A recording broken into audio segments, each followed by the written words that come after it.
दोस्तों, मेरा नाम राम है और मैं कर्नाटक के एक शहर मकाली का रहने वाला हूँ। हमारा ये पूरा का पूरा शहर जंगलों में बसा हुआ है।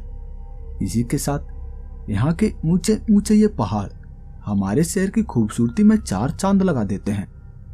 ये तो हो गई हमारे शहर की जानकारी। अब मैं आपको अपने बारे में कुछ खास जानकारियाँ देता हूँ। मेरी उम्र 21 साल है और मैं एक कॉलेज स्टूडेंट हूँ। मैं यहाँ अपने ही शहर के पास वाले कॉलेज में ग्रेजुएशन की पढ़ाई कर रहा हूँ। इसी के साथ मैं अपने पिताजी के कारोबार में हाथ भी बटाता हूँ। हमारा एक ढाबा है जो मेरे ही कॉलेज से सिर्फ कुछ ही दूरी पर बना हुआ है। हमारा ये ढाबा जिस रास्ते के किनारे पर बना हुआ है वही रास्ता मेरे कॉलेज से बिल्कुल लग कर निकलता है। मतलब हमारा ये कॉलेज उसी रास्ते के किनारे पर बना हुआ है। तो ठीक, मैं दिन भर कॉलेज में पढ़ाई करता हूँ और शाम को कॉलेज की छुट्टी के बाद मैं अपने पिताजी के साथ ढाबे पे काम करता हूँ। यही मेरा डेली का रूटीन है। लेकिन हमारी कहानी की शुरुआत यहाँ से नहीं होती है। हमारी कहानी की शुरुआत होती है अनामिका से। अनामिका जो मेरे ही कॉलेज में पढ़ा करती है, वो मेरे क्लास की सबसे सुंदर लड़की है और मैं उसे पसंद किया करता हूँ। मेरा ये प्यार एक तरफा है। मैं उसे पसंद तो करता हूँ पर मैं नहीं जानता कि वो भी मुझे पसंद करती है या फिर नहीं। तो ऐसे ही जब मैं एक दिन अपने क्लासरूम में बैठा पढ़ाई कर रहा था, तब हमारे टीचर हमसे पिछले क्लास की कुछ क्वेश्चन पूछ रहे थे। वहाँ लगभग सभी छात्रों ने टीचर के सवालों का बिल्कुल सही सही जवाब दिया था और अब बारी मेरी थी। टीचर मेरे पास आए और मुझसे सवाल पूछना शुरू कर दिए, पर मैं उनके एक भी सवालों का जवाब सही सही नहीं दे पाया था। वहाँ टीचर मेरी काफी ज्यादा पिटाई करना शुरू कर दिए और तब क्लास की कई सारी लड़कियां जो मेरी पिटाई होता देख हंस रही थी। टीचर मुझसे कह रहे थे, राम आजकल तुम्हारा ध्यान कहाँ रहता है? आजकल तुम बिल्कुल भी पढ़ाई में ध्यान नहीं लगा रहे। पर मैं उनको ये बात कैसे समझाता कि जब आप किसी लड़की को चाहने लगते हैं तब आपको पढ़ाई लिखाई में ध्यान नहीं लगता। आपको पढ़ाई लिखाई नहीं सूझता, बस आपका दिमाग हर वक्त उसी लड़की के बारे में सोचता रहता है। और शायद यही कारण है कि मैं भी अब धीरे धीरे करके पढ़ाई में कमजोर होता जा रहा हूँ। ऐसे ही मेरी काफी ज्यादा पिटाई हुई और वहाँ कई सारे लड़के लड़कियां जो मेरी पिटाई होता देख मेरा मजाक उड़ा रहे थे। पर अनामिका जो थोड़ा सा मायूस थी, वहाँ पूरे क्लास में सिर्फ वही थी जो मेरे पिटाई को देख मायूस थी। वो बार बार मेरे चेहरे की ओर देखती और जैसे ही मैं उसे ऐसा करता देख लेता, वो अपनी नजरें दूसरी ओर घुमा लेती। फिर कुछ देर बाद वो अपने सर को थोड़ा सा घुमाकर मेरे तरफ देखने लगती। मैं समझ नहीं पा रहा था क्या अनामिका भी मुझे पसंद किया करती है। मैं उसे अपने दिल की बात बताना तो चाहता था, पर मैं डरता था क्योंकि वो काफी रिच फैमिली से थी। यहाँ कॉलेज में उसे छोड़ने और लेने के लिए उसका ड्राइवर कार लेकर आया करता था और मैं हमेशा ये सोचकर डर जाया करता कि अगर मैं उसे अपने दिल की बात बता दूं और अगर वो मुझे पसंद ना करती हो तो वो अपने पिताजी को मेरे बारे में बता देगी और फिर मेरी काफी ज्यादा पिटाई हो सकती है। यही सोचकर मैं डर जाया करता। लेकिन आज अनामिका बार बार मेरी ओर देखे जा रही थी और मैं सोचने लगा, आज इससे बात करने की कोशिश करता हूँ। हो सकता है इसके दिल में भी कुछ होगा तो इसके बात करने के तरीके से ही मुझे पता चल जाएगा। और अगर वो मेरे बारे में ऐसा कुछ नहीं सोचती होगी तो वो भी पता चल ही जाएगा। मैं यही सोचकर कॉलेज की छुट्टी होने का इंतजार करने लगा। फिर कुछ ही देर में हमारी छुट्टी हो गई और मैं अनामिका को देख रहा था कि अनामिका कब क्लासरूम से बाहर निकलेगी और मैं उसके साथ साथ निकलूंगा और उससे फिर बातें करूंगा। लेकिन अनामिका वो अपने बेंच पर ही बैठी रही। वहां सभी स्टूडेंट एक एक करके क्लासरूम से बाहर निकल चुके थे, बस अनामिका ही थी जो अपने बेंच पर बैठी हुई थी। मैं इंतजार कर रहा था कि अनामिका निकलेगी क्लासरूम से बाहर, मैं भी उसके साथ निकलूंगा, उससे बातें करूंगा। लेकिन अनामिका वहीं बैठी थी। मैं अपने बेंच पर से उठा और अनामिका के पास गया। अनामिका भी मेरे चेहरे की ओर देखने लगी। मैं उसे कहने लगा, क्या हुआ, आज तुम्हें अपने घर नहीं जाना? आज यहीं क्लासरूम में रहना है क्या? तो उसका कहना था, नहीं, घर तो जाना है ना। फिर वो भी अपने बेंच पर से उठ खड़ी हुई और आज वो मेरे साथ साथ क्लासरूम से बाहर निकल रही थी। वो मेरे काफी ज्यादा करीब थी और वो अपने सर को झुकाए हुई थी। मैं उसे कहने लगा, क्या तुम मुझसे कुछ कहना चाहती हो? तो वो भी थोड़ी देर सोचने के बाद कहने लगी, नहीं तो मैं तुमसे कुछ नहीं कहना चाहती। अनामिका ऐसा कह रही थी और मैं उसे कहने लगा, अगर ऐसा तो फिर तुम बार बार क्लासरूम में मेरे चेहरे की ओर क्यों देखे जा रही थी? देखो, अगर तुम मुझसे कुछ कहना चाहती हो तो कह सकती हो। तो उसका कहना था, देखो राम, अगर मैं सच बताऊं ना तो जब टीचर तुम्हें पीट रहे थे तब मुझे बहुत ज्यादा बुरा लग रहा था। तुम पढ़ने में तो पहले ऐसे नहीं थे, अब क्या हुआ? तुम्हारा ध्यान कहाँ रहता है? अनामिका ऐसा कह रही थी और मैं उससे कहने लगा, बस यही कहना था, और भी कुछ कहना चाहती हो? तो उसका कहना था, नहीं, मैं और कुछ नहीं कहना चाहती। वो इतना बोलकर अपने सर को नीचे झुका ली थी और मैं उससे कहने लगा, देखो मुझे पता है तुम कुछ तो मुझसे छुपा रही हो। खैर, क्या हम दोस्त बन सकते हैं? मेरे इस बात को सुनते ही अनामिका के चेहरे पे जैसे एक मुस्कान सी झलक आई थी और वो मुस्कुराते हुए कहने लगी, हाँ क्यों नहीं। तो मैं भी उसे कहने लगा, तो ठीक है, आज से हम अच्छे दोस्त हैं। देखो तुम्हारा ड्राइवर इंतजार कर रहा होगा, जाओ अपने घर जाओ और मैं भी अपने घर चलता हूँ। मैं इतना बोलकर वहां से जाने लगा, लेकिन अनामिका मुझे रोकते हुए कहने लगी, राम, क्या तुम मुझे अपना नंबर दे सकते हो? देखो, अगर मैं तुमसे कुछ अर्जेंट बात करना चाहूंगी तो मैं कैसे कर पाऊंगी? अगर तुम्हारा नंबर रहेगा तभी तो मैं तुमसे फोन पर बात कर पाऊंगी ना। अनामिका ऐसा कह रही थी और मैं भी कहने लगा, ठीक है, मैं अपना नंबर दे देता हूँ, अपना फोन दो। फिर मैं उसके फोन में अपना नंबर सेव कर दिया और फिर मैं वहां से अपने ढाबे पर जाने के लिए निकल पड़ा। मैं कॉलेज से निकला और अपने बाइक को लेकर सीधा ढाबे पर पहुंचा। आज काम करने में भी मुझे बहुत ज्यादा खुशी हो रही थी। मेरे चेहरे पर बार बार मुस्कान आ जाती और पिताजी मुझसे पूछते, क्या बात है, आज इतना ज्यादा खुश क्यों हो, बार बार हंसे क्यों जा रहे हो? पिताजी ये बात मुझसे 3 बार पूछ चुके थे और मैं उनसे कहने लगा, वो कुछ नहीं पिताजी, आज माँ और दीदी मामा जी के घर गए हैं ना, इसीलिए मैं बहुत ज्यादा खुश हूँ। वरना दीदी घर में रहती थी तो वो हमेशा मेरे ऊपर धौंस जमाती रहती थी, इसीलिए आज मैं बहुत ज्यादा खुश हूँ। अब पिताजी मेरे इस बात को सुनकर बुड़बुड़ाते हुए कहने लगे, क्या यार, तू भी ऐसी बातों का कोई खुशी मनाता है क्या? इतना बोलकर वो काम करने में बिजी हो गए और मैं भी वहां लगभग रात के 9 बजे तक काम करता रहा। रात के 9 बजते ही पिताजी मेरे पास आए और मुझसे कहने लगे, बेटा ये लो घर की चाबी, अब तुम घर जाओ, रात काफी ज्यादा हो चुकी है, और हाँ, घर के दरवाजे को अच्छे से बंद कर लेना, क्योंकि तुम्हारे अलावा घर में और कोई नहीं रहेगा। मैं यहाँ रात पर ढाबे पे ही रुकने वाला हूँ। इतना बोलकर पिताजी मुझे चाबी दे दिए और मैं चाबी लेकर अपनी बाइक से घर जाने के लिए निकल पड़ा। जिस रास्ते से मैं जा रहा था, जो रास्ता हमारे घर तक जाता था, वो रास्ता पूरी तरह सुनसान पड़ता था। उस रास्ते के किनारे किनारे एक भी स्ट्रीट लाइट को लगाया नहीं गया था और ना ही उस रास्ते के किनारे पर कोई घर या दुकानें थी। बस उस रास्ते में हमारा कॉलेज पड़ता था, जो मेरे इस ढाबे से कुछ ही दूरी पर था। मैं अपने बाइक को चलाता हुआ आगे बढ़े जा रहा था। ठंड का मौसम था, जिस वजह से मुझे हल्की हल्की ठंड भी लग रही थी। तभी फोन की घंटी बजी, शायद कोई मैसेज आया था और मैं सोचने लगा, कहीं अनामिका ने तो मैसेज नहीं किया। देखता हूँ, मैं वहीं अपने बाइक को रास्ते के किनारे पर खड़ा कर दिया और जेब से मोबाइल को निकाला। मोबाइल में अनामिका का 2 मिस कॉल आया हुआ था। ये रात के लगभग 8 बजे का मिस कॉल था और मैं सोचने लगा, चलता हूँ, घर पहुंचकर अनामिका से बातें करता हूँ। मैं कॉलेज में ही मोबाइल को साइलेंट कर रखा था और यहाँ ढाबे पर भी मोबाइल मेरा साइलेंट में ही रह गया। इसी वजह से अनामिका का कॉल भी मुझे पता नहीं चल पाया। चलता हूँ, घर पहुंचकर बातें करता हूँ, यहाँ ठंड काफी ज्यादा लग रही है। इतना सोचते हुए मैं अपने बाइक को स्टार्ट कर दिया और घर की ओर बढ़ चला। लेकिन जैसे ही मैं अपने कॉलेज के पास पहुंचा और तब मैंने अपनी बाइक की हेडलाइट में देखा, वहां कॉलेज के बाहर कोई लड़की बैठी हुई थी। इस कॉलेज के चारों तरफ 4 दीवारी बनाई गई थी और उसी 4 दीवारी से लगकर इस रास्ते के किनारे चबूतरा बनाया गया था और उसी चबूतरे पर वो लड़की बैठी हुई थी। मैं बाइक को चलाता हुआ जब उसके नजदीक गया तो मैंने देखा ये अनामिका थी और मैं अपने बाइक को रोक उसके पास पहुंचा। वो वहां पर बैठी रो रही थी और मैं उसके पास जाकर कहने लगा, क्या हुआ, तुम यहाँ इतनी रात गए, इस कॉलेज में ही हो, घर नहीं गई? तो वो मुझसे कुछ बोल ही नहीं रही थी। मैं उससे बार बार पूछ रहा था, कुछ तो बोलो, क्या तुम्हारा ड्राइवर आज तुम्हें लेने के लिए नहीं आया? अगर तुम्हारा ड्राइवर कार लेकर नहीं भी आया था तो तुम्हें बस से घर चले जाना चाहिए था ना, इतनी रात गए यहाँ कॉलेज के बाहर क्यों बैठी हो? लेकिन अनामिका वो लगातार रोए जा रही थी। मैं उसे बार बार पूछ रहा था, लेकिन वो मेरे सवालों का एक भी जवाब नहीं दे रही थी।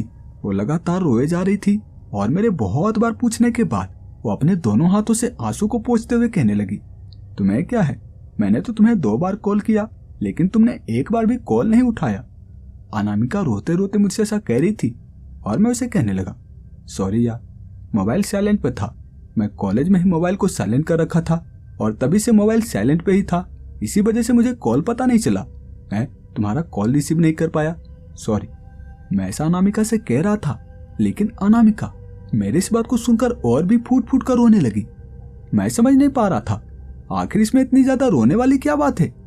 मैं अनामिका को समझाते हुए कहने लगा, देखो इतना रो क्यों रही हो, तुम अपने घर नहीं जा पाई ना, चलो मैं तुम्हें तुम्हारा घर छोड़ देता हूँ। तुम्हारा घर यही बगल के गांव में है ना, चलो बाइक पे बैठो। लेकिन यार तुम रो मत, चुप रहो, प्लीज चुप रहो। मैं ऐसा अनामिका से कह रहा था, लेकिन अनामिका अभी भी रोए जा रही थी। अब मैं उसके हाथ को पकड़कर बाइक पे बिठाना चाहता था।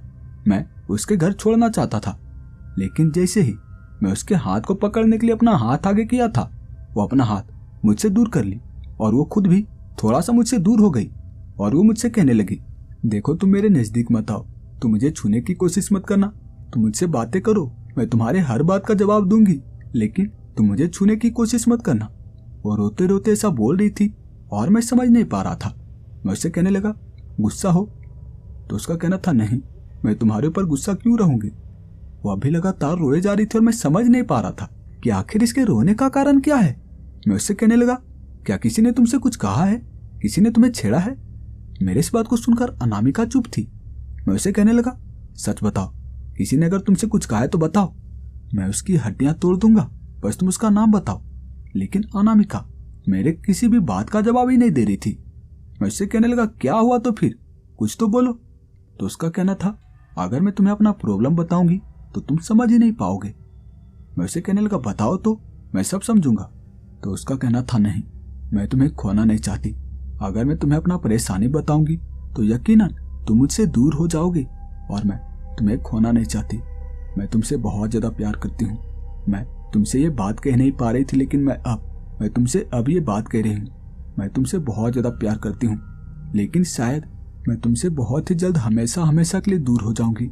इतनी ज्यादा दूर कि जहां से ना तो हम कभी मिल पाएंगे और ना ही हम कभी आपस में बातें कर पाएंगे, फोन पे भी नहीं। अनामिका ऐसा कहकर फिर से रोने लगी थी और मैं कहने लगा, क्या हुआ, तुम ऐसी बातें क्यों कर रही हो? देखो मैं भी तुम्हें बहुत ज्यादा पसंद करता हूँ, लेकिन पहले तो तुम रोना बंद करो, पहले चुप हो जाओ, उसके बाद सारी बात बताओ, क्या हुआ?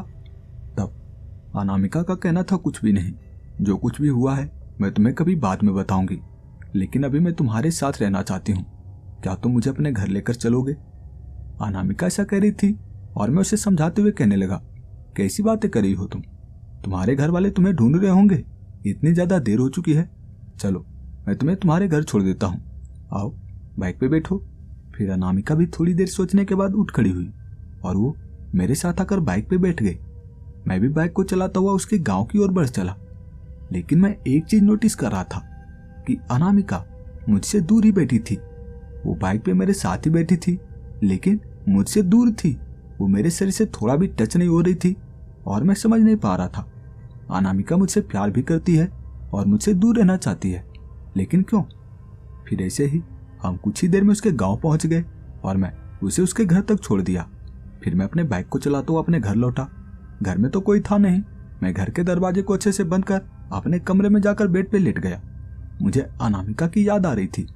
आखिर अनामिका ऐसा क्यों कह रही थी कि मैं शायद जल्द ही तुमसे बहुत ज्यादा दूर हो जाऊंगी, इतनी ज्यादा दूर कि जहां से हमारी फोन पे भी बातें नहीं हो पाएगी। मैं समझ नहीं पा रहा था। फिर ऐसे ही अनामिका के बारे में सोचते सोचते मेरी आंख लग गई और मेरी नींद खुली। सुबह के वक्त मैं फटाफट रेडी होकर कॉलेज जाने के लिए निकल पड़ा। कुछ ही देर में हमारी क्लास शुरू हो गई, लेकिन आज अनामिका कॉलेज आई ही नहीं थी। मैं समझ नहीं पा रहा था आखिर अनामिका आज कॉलेज क्यों नहीं आई। वो कल वहां कॉलेज के बाहर बैठी रो क्यों रही थी? वो अपने घर क्यों नहीं गई?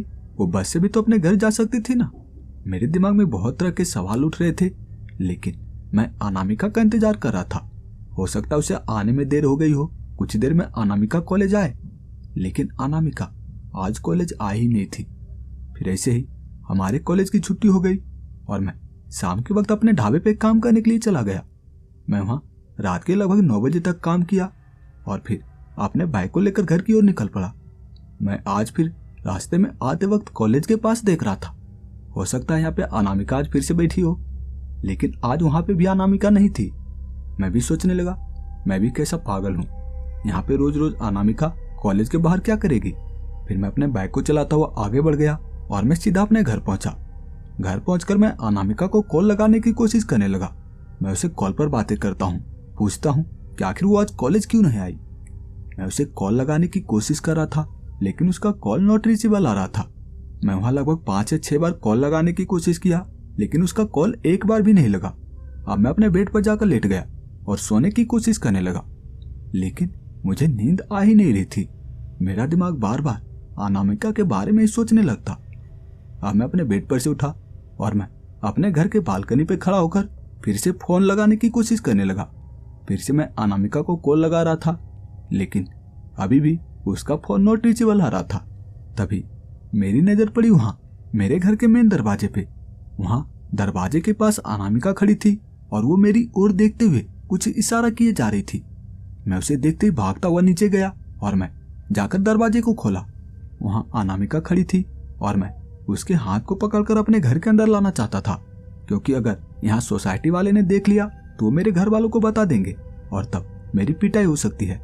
मैं यही सोचकर अनामिका को घर के अंदर लाना चाहता था, लेकिन जैसे ही मैं उसके हाथ को पकड़ने के लिए उसके पास गया, वो मुझसे दूर हो गई और वो अपने हाथ को पीछे के साइड करते हुए कहने लगी, चलो ना, मैं तुम्हारे घर चलती हूँ, लेकिन तुम मेरे हाथ को मत पकड़ो। फिर अनामिका मेरे साथ चलते हुए मेरे घर के अंदर आ गई और मैं उससे कहने लगा, तुम इतनी रात गए कैसे आ गई मेरे घर तक, और तुम्हें मेरे घर का एड्रेस कैसे पता चला, किसने बताया? तो उसका कहना था कि तुम्हारे घर का एड्रेस मुझे माधुरी ने दिया, जो तुम्हारी सोसाइटी में रहती है और अपने ही कॉलेज में पढ़ती है। उसने ही मुझे तुम्हारे घर का एड्रेस दिया। तो मैं भी कहने लगा, अच्छा उसने दिया, लेकिन तुम इतनी रात गए यहाँ क्यों आई हो? तुम मुझे भी मर पाओगी और तुम भी अपने घर वालों से मार खाओगी। मैं ऐसा अनामिका से कह रहा था और अनामिका हंसते हुए कहने लगी, क्या यार, मैं लड़की होकर नहीं डर रही और तुम लड़का होकर इतना ज्यादा डर रहे हो? देखो, मुझे तुमसे मिलने का बहुत ज्यादा मन कर रहा था, मुझे तुम्हारी बहुत ज्यादा याद आ रही थी, इसीलिए मैं तुमसे मिलने के लिए यहाँ आ गई।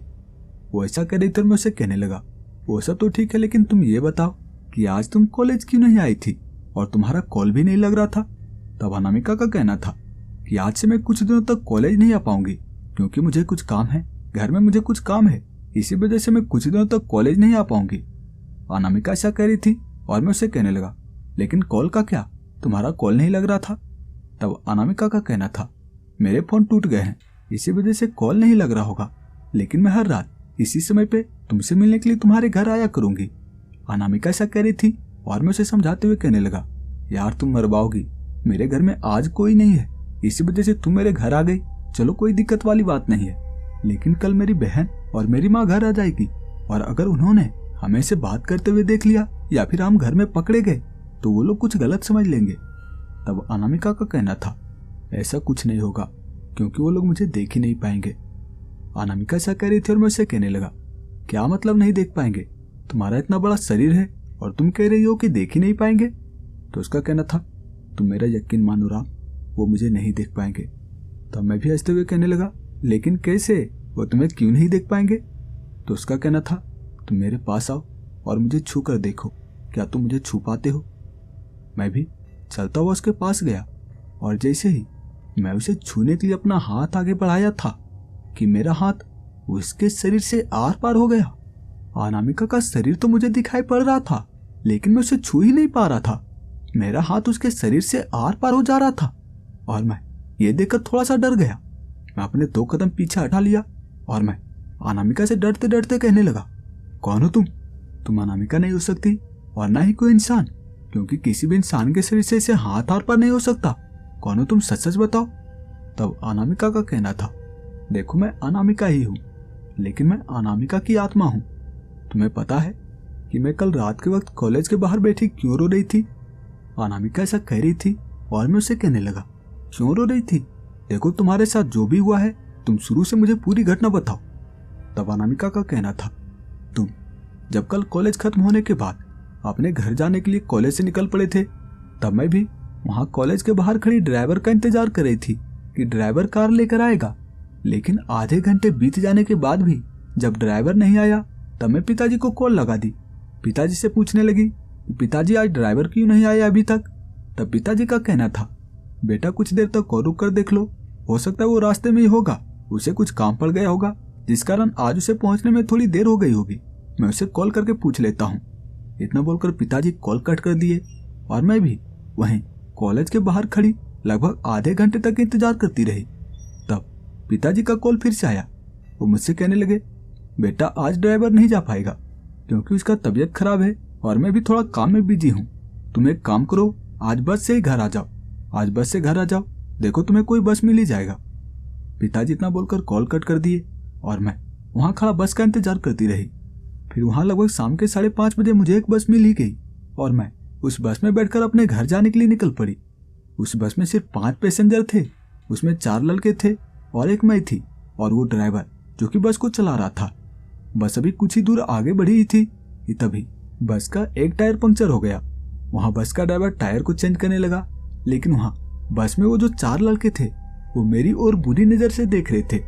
मैं बस से नीचे उतर आई और मैं ड्राइवर के पास ही खड़ी रही। उस ड्राइवर को टायर चेंज करने में लगभग रात के 7:30 बज चुके थे और तब वो फिर से बस को स्टार्ट कर आगे की ओर बढ़ने लगा। मैं भी बस में बैठी हुई थी, लेकिन वहां वो जो 4 लड़के थे वो मेरे साथ बदतमीजी करना शुरू कर दिए थे। तब वहां ड्राइवर उसे मना किया जा रहा था कि तुम लोग ऐसा मत करो वरना मैं तुम लोगों को मारूंगा, लेकिन वहां वो 4 लड़के थे और उनके पास गन थी। वो ड्राइवर को भी धमका दिया, उसे कहने लगा तू चुपचाप गाड़ी चलाता रहे वरना मैं तुम्हें भी गोलियों से उड़ा दूंगा। और तब वो मुझसे बदतमीजी से बातें कर रहे थे। मैं अब कॉल लगाना चाहती थी, किसी को इसके बारे में बताना चाहती थी, लेकिन वहां फोन में सबसे ऊपर तुम्हारा ही नंबर डायल था। मैं तुम्हें 2 बार कॉल लगाई लेकिन तुमने एक बार भी कॉल नहीं उठाया।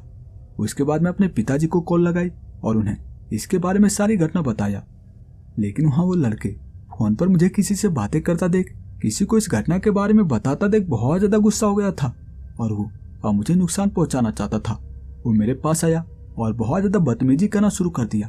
वहां ड्राइवर बार बार उसे समझाए जा रहे थे, लेकिन वो गुंडे थे, वो ड्राइवर को भी धमकाए हुए थे। अब वो सारे गुंडे मुझसे गंदी गंदी हरकतें करना शुरू कर दिया था और मैं उनसे बचने के लिए बस की खिड़की से नीचे कूद पड़ी। लेकिन दुर्भाग्यवश वहां पीछे से कार आ रहा था जो मुझे टक्कर मारकर चला गया। उसके टक्कर मारते ही मेरी आंखें वहीं बंद हो गई और मैं जमीन पर गिर पड़ी। जब मेरी आंखें खुली तो मैंने देखा वहां पिताजी आए हुए थे, बगल में ही एक एम्बुलेंस खड़ा था और वहां पुलिस वालों ने उन 4 लड़कों को पकड़ रखा था।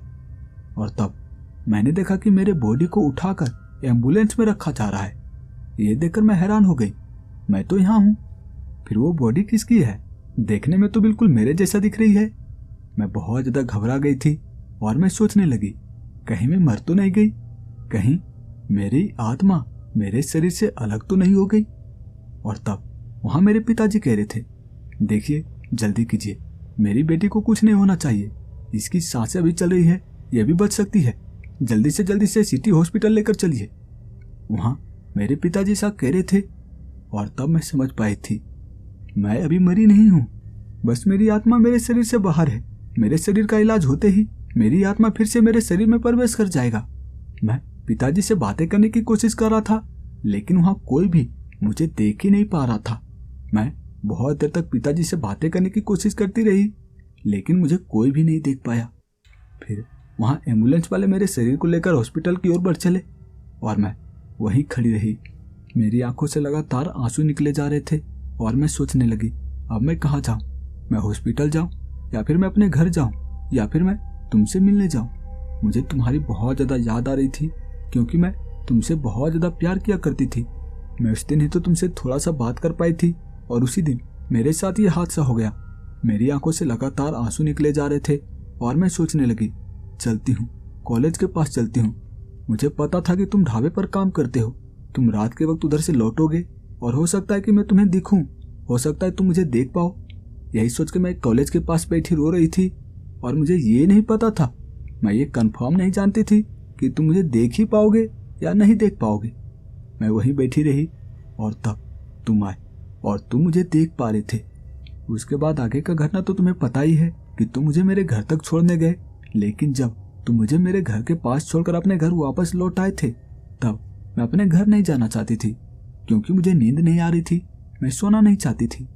लेकिन वहां उस समय एक तांत्रिक आया था, एक तांत्रिक जो उसी रास्ते से गुजर रहा था और वो मुझे देख पा रहा था।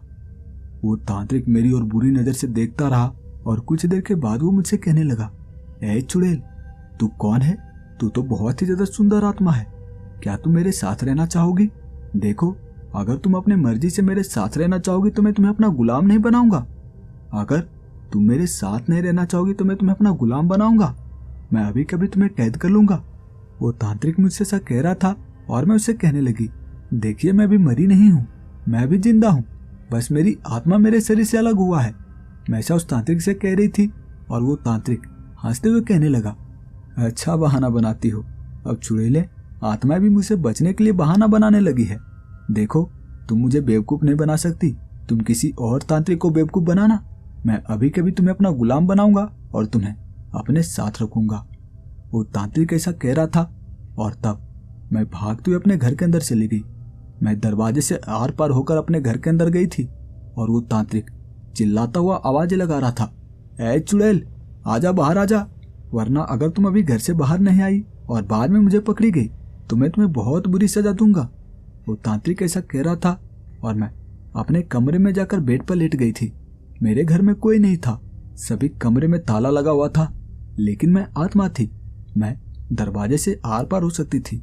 मैं अपने कमरे में बेड पर लेटा बहुत ज्यादा डरी हुई थी कि अगर वो तांत्रिक घर के अंदर आ गया तो वो मुझे अपना गुलाम बना ही लेगा, वो मुझे कैद कर लेकर जाएगा।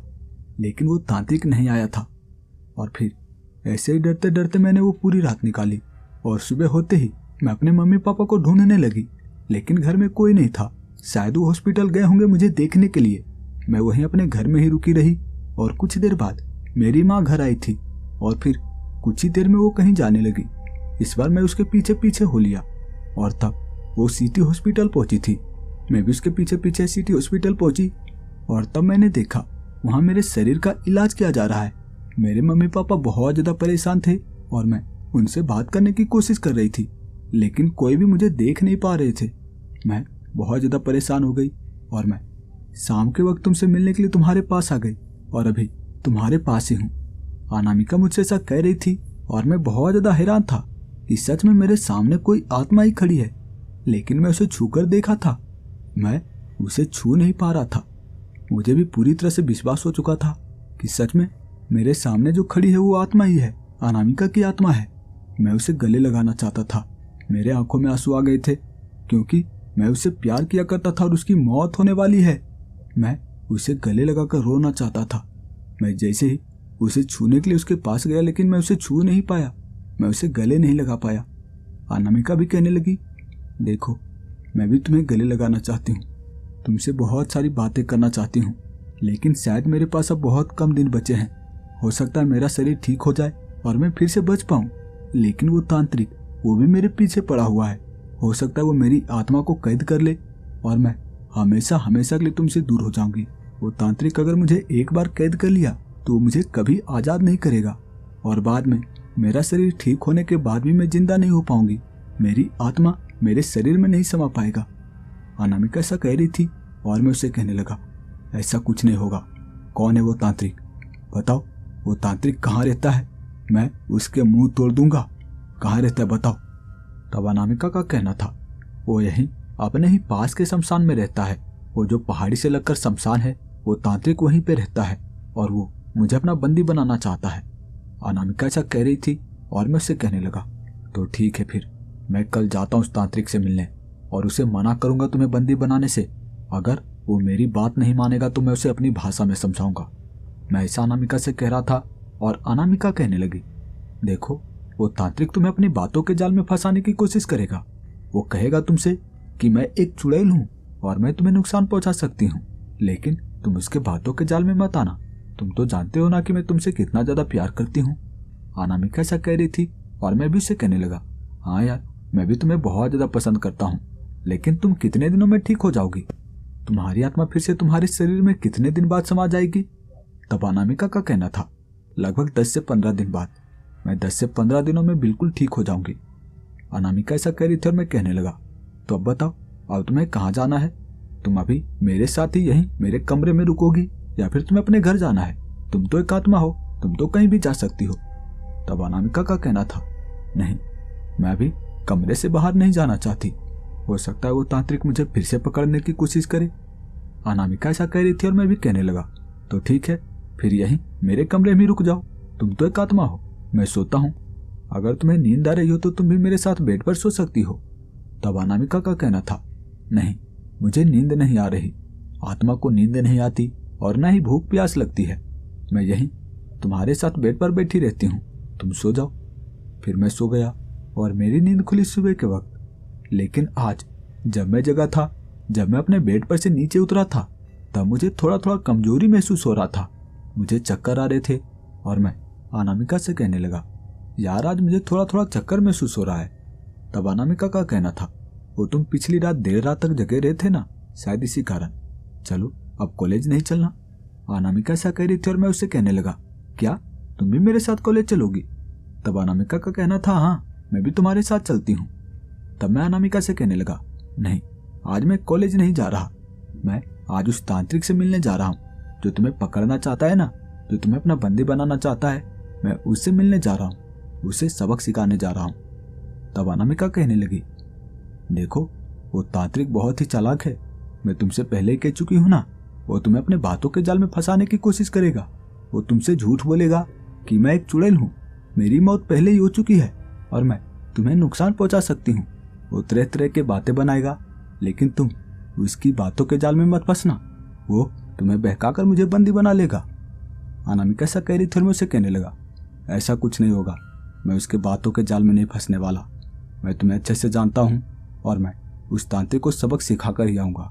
तुम अगर यहाँ मेरे कमरे में ही रुकना चाहती हो तो मेरे कमरे में ही रुको, नहीं तो अगर तुम मेरे साथ वहाँ शमशान घाट में चलना चाहती हो तो चलो, मैं अपने बाइक से जा रहा हूँ। तब अनामिका का कहना था, नहीं, मैं वहाँ नहीं जा सकती। अगर वो तांत्रिक मुझे देख लिया तो मुझे अपना बंदी बना लेगा। तब मैं भी कहने लगा, तो ठीक है, तुम रुको, मैं उस तांत्रिक से मिलकर आता हूँ। फिर मैं अपनी बाइक लेकर शमशान घाट की ओर बढ़ चला। ये शमशान घाट मेरे शहर के बाहर पहाड़ी से लगकर था और मैं बाइक को चलाता हुआ शमशान घाट में पहुंचा। मैं वहां पहुंचकर तांत्रिक को ढूंढने लगा, लेकिन वहां मुझे आसपास तांत्रिक दिखाई नहीं पड़ रहा था। वहां शमशान घाट में सभी जगह ऊंचे घने पेड़ थे और सभी जगह लाशों के जले हुए अवशेष। वहां दिन के वक्त मुझे थोड़ा थोड़ा डर का अनुभव हो रहा था और मैं वहां आसपास घूमकर तांत्रिक को देख रहा था, कहाँ है वो तांत्रिक। लेकिन तभी मेरी नजर पड़ी वहीं शमशान घाट के एक पेड़ के पास। वहां उस पेड़ के पास एक छोटा सा झोपड़ी बना हुआ था, एक कुटिया बना हुआ था और मैं चलते हुए उस झोपड़ी के अंदर पहुंचा। जब मैं उस झोपड़ी में पहुंचा तो मैंने देखा वहां जमीन पे कोई बुजुर्ग व्यक्ति था जिसके बाल बहुत लंबे लंबे, दाढ़ी बहुत लंबे लंबे और उसने अपने पूरे शरीर पर राख को लगा रखा था। वहां जमीन पे आसपास राख ही राख बिखरा हुआ था। वो वहां जमीन पर लेटा हुआ था और मैं उसके दाढ़ी बाल को देखकर ही पता कर पाया था कि हाँ, कोई व्यक्ति लेटा हुआ है, वरना उसके शरीर पे राख ही राख था, वहां जमीन पे राख ही राख था, जो कि देखने में ऐसा लग रहा था कि उसका शरीर भी जमीन का हिस्सा हो। मैं उस तांत्रिक से कहने लगा, तो आप ही हैं जो कि अनामिका की आत्मा को कैद करना चाहते हैं? देखिए, अनामिका भी मरी नहीं है, उसके शरीर का इलाज चल रहा है और उसका शरीर ठीक होते ही उसकी आत्मा फिर से अपने शरीर में समा जाएगी। देखिए, आप उसे कैद करने की कोशिश मत कीजिए। तब वो तांत्रिक बाबा अपनी आंखों को मूंदे हुए जमीन पर लेटे हुए मुझसे कहने लगे, कौन सी अनामिका की आत्मा? वही ना जिसकी मृत्यु 5 साल पहले ही हो चुकी है।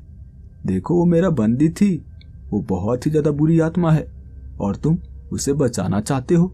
तांत्रिक बाबा ऐसा कह रहे थे और मैं उनसे कहने लगा, नहीं नहीं तांत्रिक बाबा, वो कोई और ही अनामिका होगी, ये अनामिका नहीं है।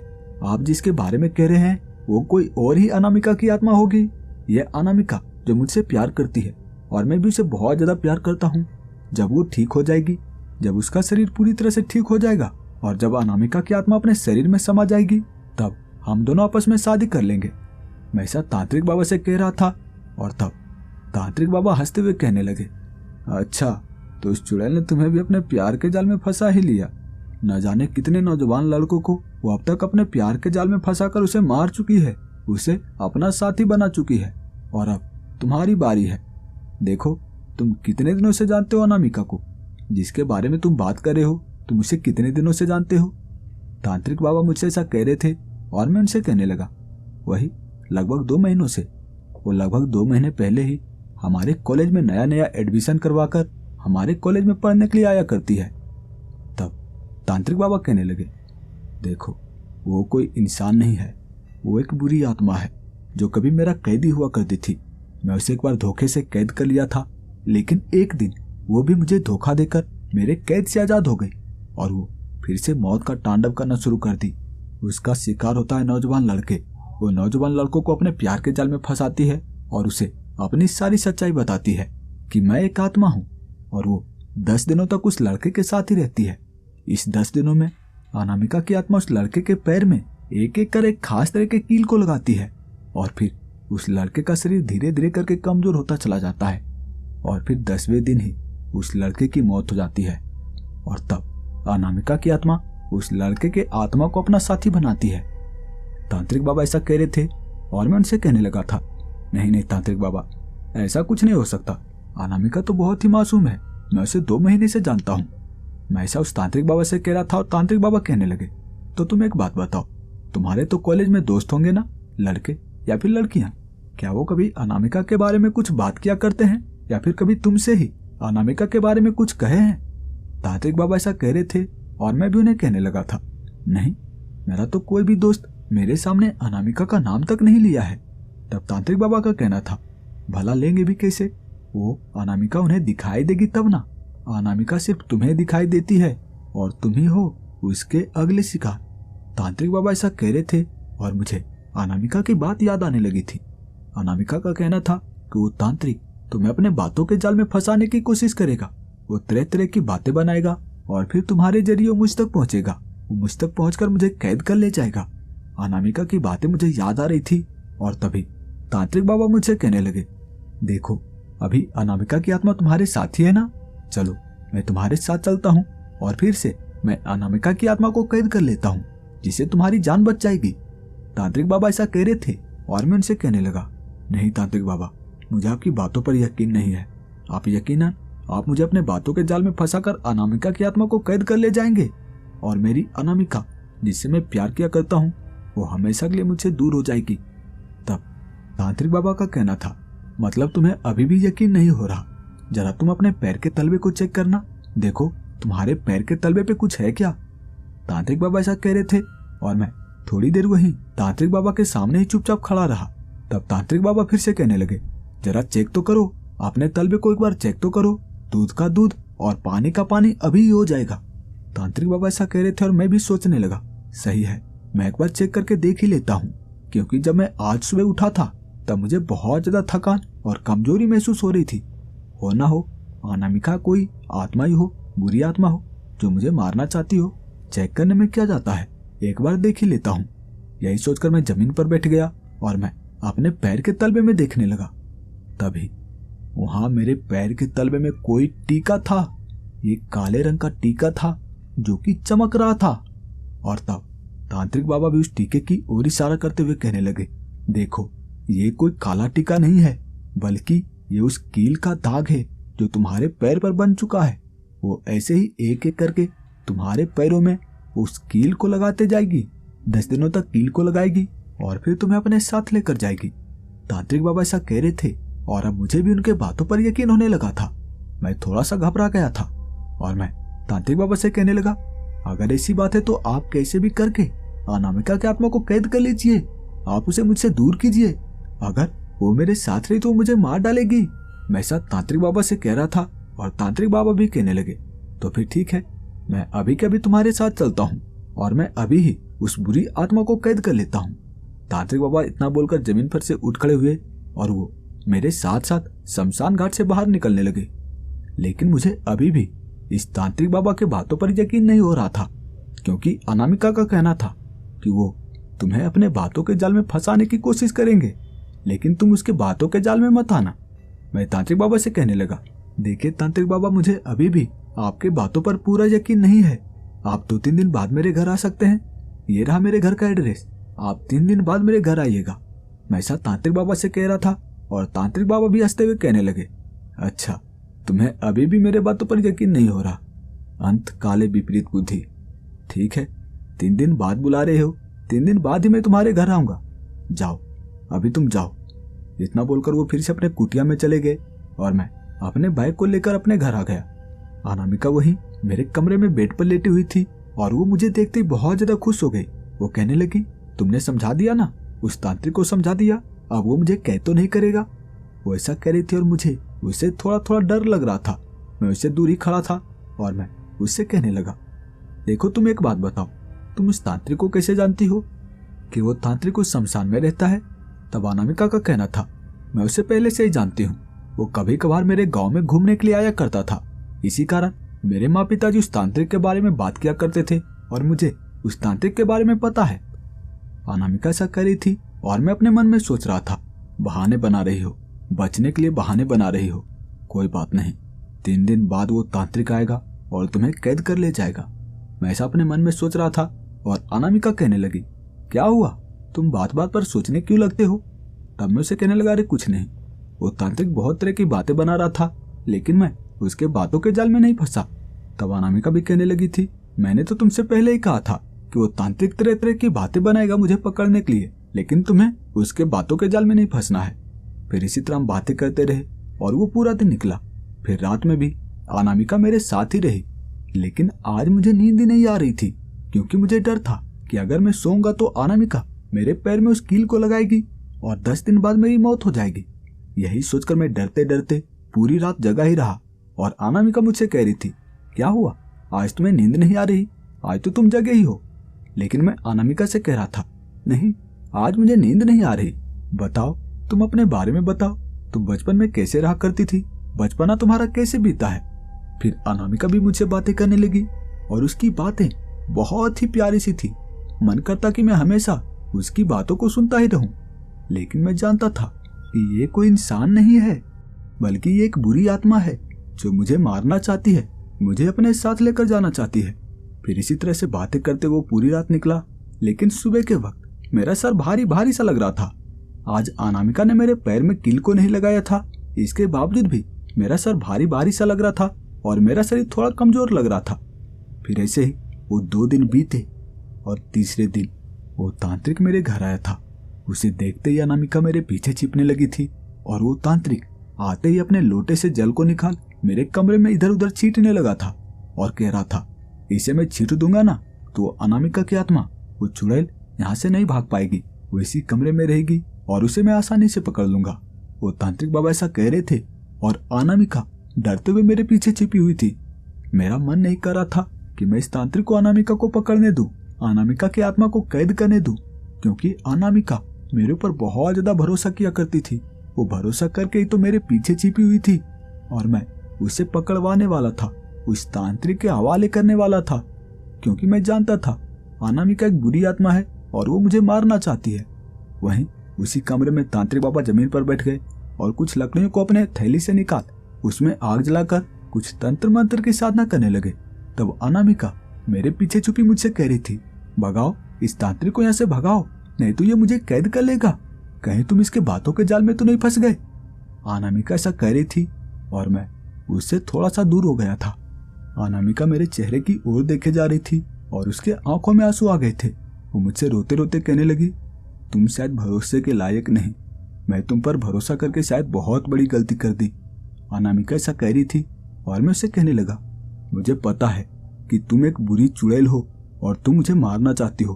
तुमने मेरे पैरों में कील लगाया है और तुम ऐसे ही 10 दिनों तक एक एक करके कील मेरे पैरों में लगाती और फिर मेरी मृत्यु हो जाती, लेकिन उससे पहले ही तुम्हारी सारी सच्चाई मुझे पता चल गया और यही कारण है कि मैं 2 दिनों से सोया नहीं हूँ, तुम्हें कील अपने पैरों में लगाने नहीं दिया हूँ।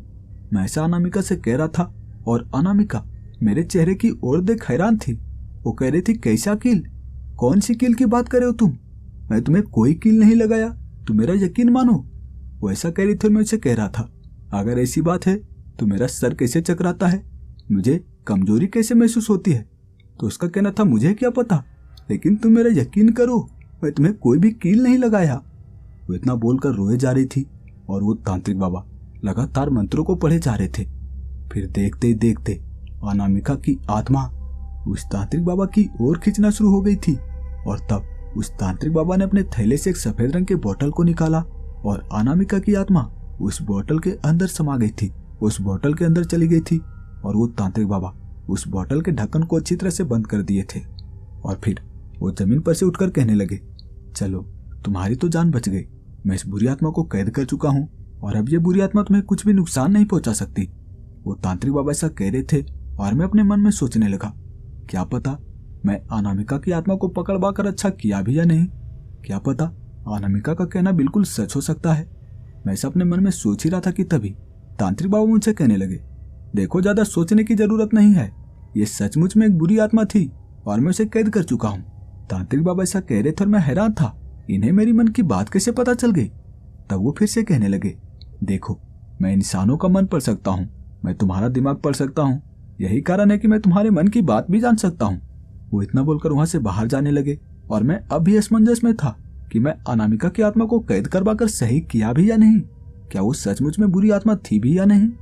वो तांत्रिक बाबा वहां से चले गए थे और अगली सुबह जब मैं पढ़ने के लिए अपने कॉलेज में गया था, वहां मुझे अनामिका की थोड़ी थोड़ी याद आई जा रही थी कि तभी वहां मेरे पास एक लड़का आया। वो मेरे पास बगल में बैठते हुए कहने लगा, यार वो लड़की 2-3 दिनों से कॉलेज नहीं आ रही है, कहाँ जा सकती है। वो लड़का ऐसा कह रहा था और मैं उसकी ओर देखते हुए कहने लगा, कौन सी लड़की, किसकी बातें करे हो तुम। तब उसका कहना था, वही अनामिका जो आती थी ना, अभी 2 महीने पहले एडमिशन करवाई थी अपने कॉलेज में। वो लड़का ऐसा कह रहा था और मैं हैरान रह गया था, इसे भी अनामिका दिखाई देती थी। मैं उससे कहने लगा, अनामिका को तुम देख सकते थे। तो उसका कहना था, हाँ क्यों नहीं, वो क्या भूत प्रेत थी जिसे मैं देख नहीं पाता। मैं हैरान रह गया था, मतलब कि अनामिका सचमुच में यहाँ कॉलेज में पढ़ने आया करती थी। वहां पर मैं 2-3 लड़कों से और पूछने लगा, क्या तुम अनामिका को जानते हो, क्या तुम इसे देख सकते थे। सभी का कहना था, हाँ वो तो पढ़ने आया करती थी लेकिन 2-3 दिनों से नहीं आ रही है कॉलेज। इसी तरह मैं वहां कई सारे लड़कों से पूछा, कई सारी लड़कियों से पूछा, सभी का कहना था, हाँ मैं अनामिका को जानता हूँ। और उनकी बातें सुन मेरे पैरों तले जमीन ही खिसक गई। वो मुझसे प्यार किया करती थी और वो मुझसे कह रही थी कि वो तांत्रिक तुम्हें अपने बातों के जाल में फंसाने की कोशिश करेगा और वो मुझे बंदी बनाकर लेकर जाएगा। मतलब अनामिका का कहना सच था, वो सच में एक आत्मा थी। अब मैं अनामिका के घर जाना चाहता था। मैं सबसे पहले पता करना चाहता था कि सच में अनामिका का एक्सीडेंट हुआ है, क्या उसका शरीर का इलाज चल रहा है। मैं अपने बाइक को स्टार्ट कर उसके घर पहुंचा। उसके घर में अनामिका की माँ थी और वो खाना बना रही थी। उनकी आंखों में थोड़ा थोड़ा आंसू था और मैं उसके पास जाते ही कहने लगा, देखिए मैं अनामिका का दोस्त हूँ, अनामिका को क्या हुआ है। तब वो रोते हुए कहने लगी, बेटा उसका एक्सीडेंट हो गया है, उसके शरीर का इलाज चल रहा है, पता नहीं वो बच पाएगी कि नहीं, मैं भी खाना बनाकर हॉस्पिटल पहुंचूंगी। अनामिका की माँ ऐसा कह रही थी और मैं अपने सर को पकड़ लिया था। मुझे बहुत ज्यादा अफसोस होना शुरू हो गया था कि मैंने ये किया तो किया क्या। मैं अनामिका की माँ से कहने लगा, आंटी मैं भी आपके साथ हॉस्पिटल चलना चाहता हूँ, मैं अनामिका को एक बार देखना चाहता हूँ। तो उसकी माँ कहने लगी, ठीक है चलना। फिर वो खाना बनाई और मैं उसे अपने बैग पर बिठाकर हॉस्पिटल पहुंचा। वहां डॉक्टर का कहना था कि पता नहीं क्या हुआ है, अनामिका का शरीर तो ठीक हो चुका है लेकिन ये शायद कोमा में जा चुकी है, इसका कोई पता नहीं कि ये कब तक ठीक हो पाएगी। इसका शरीर का इलाज हो चुका है लेकिन ये शायद कोमा में चली गई है। डॉक्टर ऐसा कह रहे थे और मुझे पता था कि अनामिका के कोमा में जाने का कारण क्या है, उसकी आत्मा का कैद होना। मैं हॉस्पिटल से बाहर निकला और बाइक को चलाता हुआ शमशान में पहुंचा। मैं उसी शमशान में पहुंचा जहां वो तांत्रिक रहा करता था। मैं तांत्रिक को ढूंढने लगा और वो तांत्रिक वहीं अपने कुटिया में लेटा हुआ था। मैं उसके पास गया और उसे पकड़ते हुए कहने लगा, तुमने मुझसे झूठ कहा था ना, तुम झूठ बोलकर अनामिका की आत्मा को कैद कर लिए। तब वो तांत्रिक हंसते हुए कहने लगा, हाँ मैंने तुम्हें झूठ बोलकर अनामिका की आत्मा को कैद किया लेकिन तुम मेरा क्या बिगाड़ लोगे। वो तांत्रिक ऐसा कह रहा था और मुझे बहुत ज्यादा गुस्सा आ रहा था। लेकिन एक बात मुझे भी समझ में नहीं आ रही थी कि मैं जब सुबह सोकर उठता था तब मेरा सर भारी भारी सा क्यों लगता था, मुझे चक्कर सा क्यों आता था। मैं ऐसा अपने मन में सोच रहा था कि तभी वो तांत्रिक हंसते हुए कहने लगा, तुम्हारे आसपास आत्मा रहेगी, तुम्हारे आसपास भूत प्रेत रहेंगे तो तुम्हें चक्कर नहीं तो क्या तुम्हें ताजगी महसूस होगी। वो तांत्रिक हंसते हुए कह रहा था और मैं हैरान था, ये तो मेरी मन की हर बात जान जाता है। मैं इतना सोच ही रहा था कि तभी वो तांत्रिक कहने लगा, तुम्हें पता है तुम्हारे पैर में वो चमकता हुआ टीका जो था, काले रंग का टीका, वो कैसे आया था। मैं बता दूं कि जब तुम मेरे कुटिया में प्रवेश किए थे, जब तुम मेरे झोपड़ी में प्रवेश किए थे कि तभी तुम्हारे पैर में वो टीका लगा था। जब तुम यहाँ शमशान में आए थे तभी मुझे तुम्हारे बारे में सब पता चल गया था और तब मैंने सोचा कि अनामिका को पकड़ने का इससे अच्छा मौका मेरे पास नहीं आने वाला। मैं एक परफेक्ट प्लान बनाया जिसमें तुम आसानी से फंस गए और देखो अभी मैं अनामिका को कैद कर रखा हूँ। वो तांत्रिक ऐसा कह रहा था और मैं उससे कहने लगा, देखिए तांत्रिक बाबा जी सब कैद कर रखे हैं, वो कोई मरे व्यक्ति की आत्मा नहीं है, बल्कि इसकी बॉडी अभी जिंदा है। इसका शरीर जिंदा है जो कि अस्पताल में रखा हुआ है, वो कोमा में जा चुका है। कृपा कर आप इसकी आत्मा को आजाद कर दीजिए, अनामिका की आत्मा को आजाद कर दीजिए। लेकिन वो तांत्रिक कह रहा था, नहीं, मैं इसे आजाद नहीं कर सकता, मैं इससे अपना काम करवाऊंगा, इसे अपना गुलाम बनाऊंगा। वो तांत्रिक ऐसा कह रहा था और मैं उसके गर्दन को पकड़ लिया, उसके मुंह पर एक मुक्का दे मारा और तब वो तांत्रिक कहने लगा, देखो तुम चाहे कुछ भी कर लो, मैं इसे आजाद नहीं करने वाला। वो तांत्रिक ऐसा कह रहा था और मैं उसकी कुटिया में उस थैले को ढूंढ रहा था जिसके अंदर की वो बोतल है, जिसके अंदर अनामिका की आत्मा कैद है, कि तभी मेरी नजर पड़ी वही कुटिया के कोने में। वहां पे उस थैले को टांगा गया था और मैं उस तांत्रिक को छोड़ उस थैले के पास पहुंचा।